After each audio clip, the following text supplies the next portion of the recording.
Una sa tanan, maayong hapon kaninyong tanan. Ang atong ebanghelyo naghisgot sa the Good Samaritan. Familiar mo ana, no? The Good Samaritan. Ang buutan nga tawo nga taga Samaria. Kung Philippines, Filipinos. America, Americans. Samaria, Samaritan. Okay? Nasabtan nato. Karon, unsa may atong summary in one word when we talk about the Samaritan, the Good Samaritan. The one word to describe is the word help. Diba?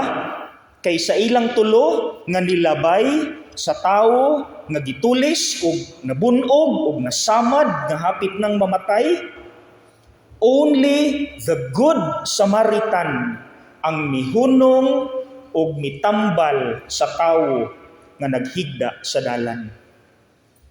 So siya lang ang mitabang. In English, help. So karon kay naghisgot man tag help, ang atong buhaton aron dili mo malimot, mugamit ko sa usa ka English word nga synonymous or parihag meaning sa word nga help. Unsa may laing word sa help? Aid. Di ba? Aid. Kanang aid, A-I-D. Example, Lord, please come to our aid. Unsa may meaning ana? Lord, please come to our help. Tabangi mi Lord, maunay meaning. So, help is equal to aid. So karon unsaon man nato ni? Kanang word nga aid or tabang naanay tulo ka letra. A, I, D. Maunay akong gamiton isip acronyms sa tulo ka mensahe sa atong Ginoo nga gipakita sa Good Samaritan. Sige, let's begin with the letter A. Unsa may reminder sa atong Ginoo kanato kun mutabang ta? Letter A nga kun mutabang ta, let us always help. That's letter A. Memorize ha? Always help. Kanunay daw tang mutabang. Now, asa man nato makita diri sa ebanghelyo, ang katong tawo nga Hudiyo nga gitulis, gikulata, gibunog, nasamad, hapit nang mamatay, actually, nagbiyahe siya nga siya rang usa. Dayon naay mga dalan diha sa Holy Land, no, sa Israel, sa Jerusalem, nga delikado. Especially sa panahon sa atong Ginoo sa una.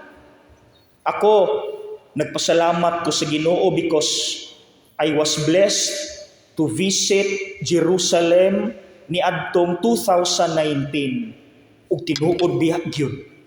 Tinuod gyud nga naay mga lugar sa Jerusalem nga walay tawo, mingaw, pero nay dalan. Dayon disyerto. Dayon dagko kay mga bato, mga ingon ani kadak-ag yun. So kana di ay mga dagkong bato sa ilang panahon sa una maunay taguanan sa mga tulisan. Di man makita. So diya sila mutago samtang nagpaabot sila sa traveler nga mubiyahe mulabay.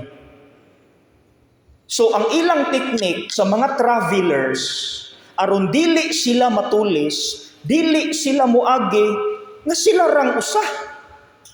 So they must travel as a group daghan aron dili sila matulis.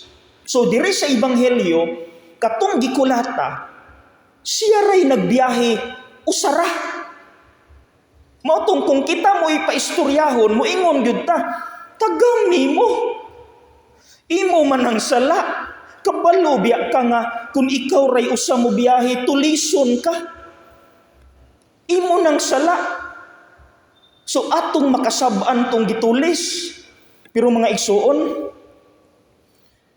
gipahinumduman ta sa Ginoo karon nga kun motabang ta, dili na ta mangita pagrason, mureklamo, kasab-an pa nato daan at ayha nato tagaan. Dili. Kung kinsay nanginahanglan, kung nanginahanglan og tabang ang maong tawo, no matter what the reason is, let us always help. Mauna ang letter A. Let us always help.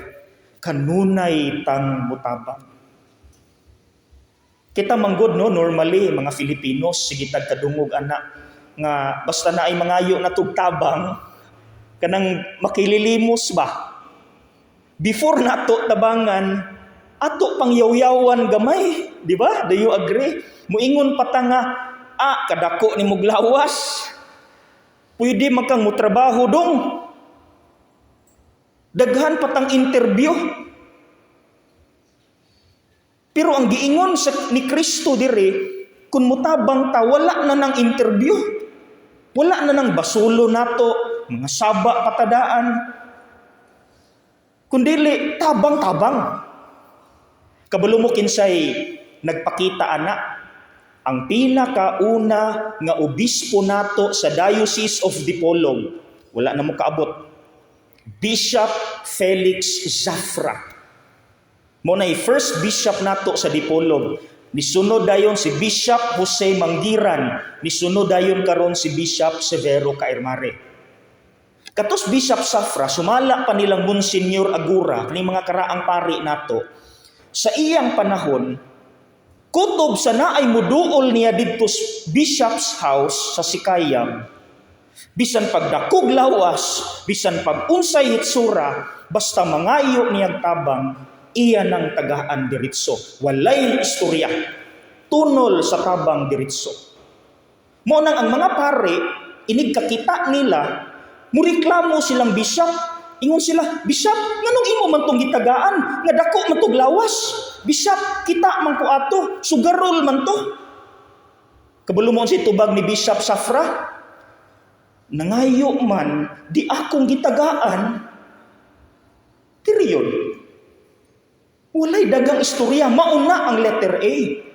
Always help. Tabang katabang. Okay? Sige. Let's proceed to the second reminder. Letter I. Unsa may reminder ni Lord through the Good Samaritan? Include all. Nga when you help, kung mutabang ta, dapat dili ta mamili. So unsa nang I? Include all. Regardless of race, regardless of religion, wa tay pilion. Mutabang ta bisag kinsa. Because anyone in need is a neighbor. Hinumdumi na. Anyone in need is a neighbor. Basta na ay manginahanglan, ato ng silingan, ato ng tabangan. Asa man na makita diri sa ebanghelyo? Wala ba mo kabalo? Trivia sa ta, trivia. Kinsa ganitong mitabang? Taga Samaria. Kinsa tong naggikulata nga naa sa yuta nga hapit nang mamatay?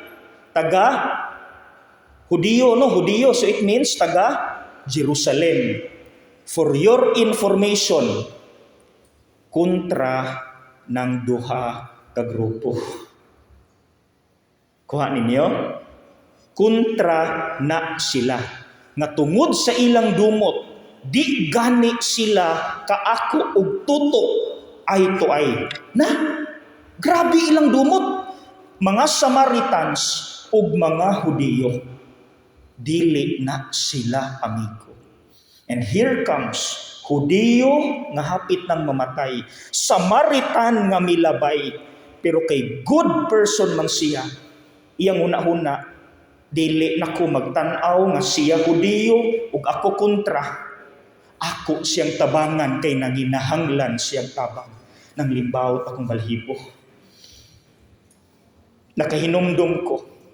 April 17, 2013. One day na lang ay ko mag first year sa akong pagkapari. Dito sa katedral, dito man ko nagpuyo sa una, sa wala ako ma-assign diri.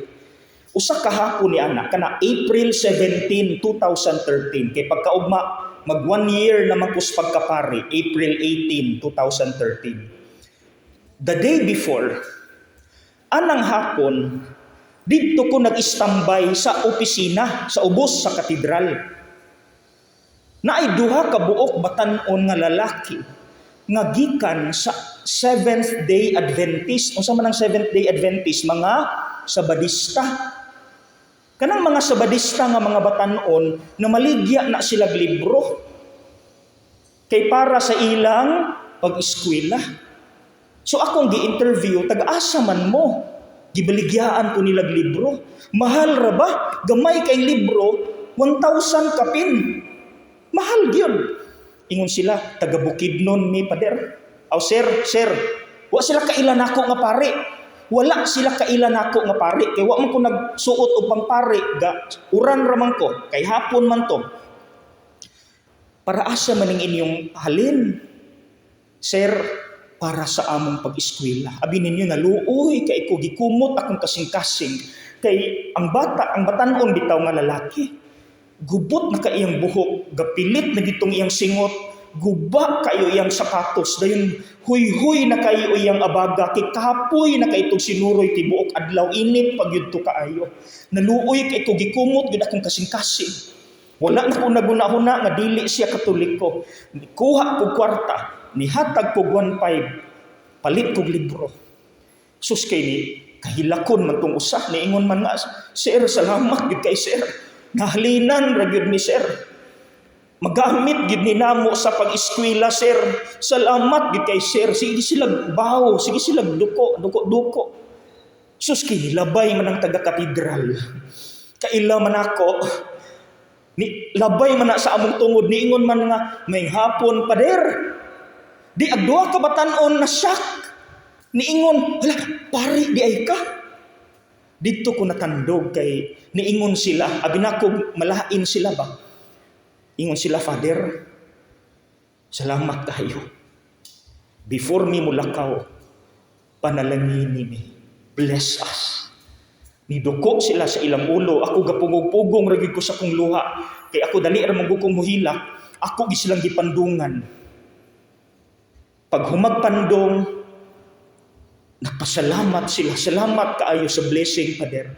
Salamat kaayo sa imong pagsuporta namo. Ningon ko, okay ra.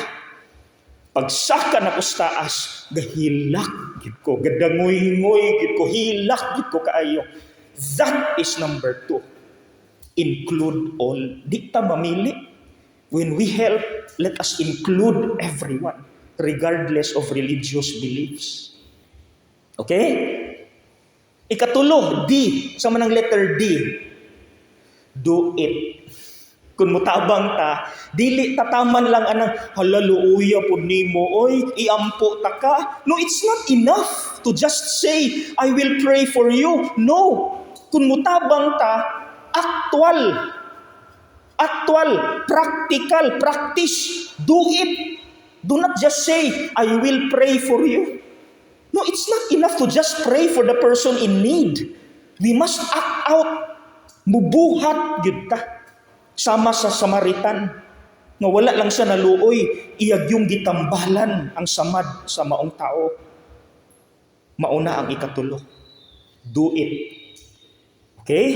So before ko matapos, pwede nato i-review. Kung sa ganitong A, nga when we help, let us always help. Always.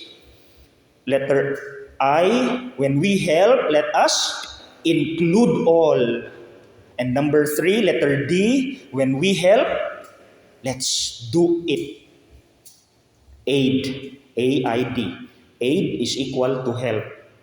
So let us do the A-I-D.